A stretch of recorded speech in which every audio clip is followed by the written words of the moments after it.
Ich bin Anton Bühl, komme von Roggel im Fürstentum Liechtenstein.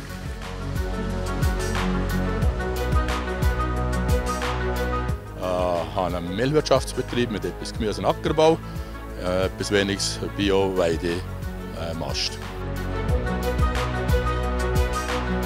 Bei einer Maschine in einer Schwader ist mir wichtig, dass er sauber arbeitet, dass er nicht viel Dreck kratzt und dass ich effizient bin, dass er gute Leistung hat.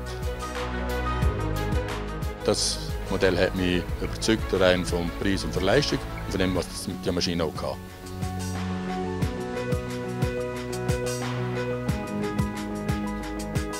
Die Fellermaschine ist in der Standardausrüstung als Pro-Variante, wie sie hier steht, mit elektrohydraulischen Steuerventil ausgerüstet.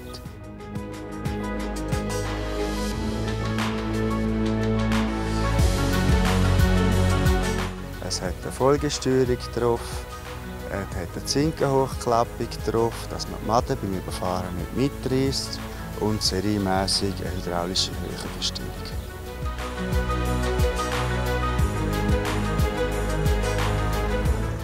Sie ist bedienungsfreundlich, man ist gleich drin.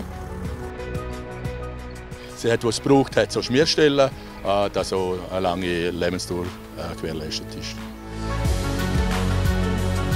Also ich habe schon seit 1992 Fellermaschinen.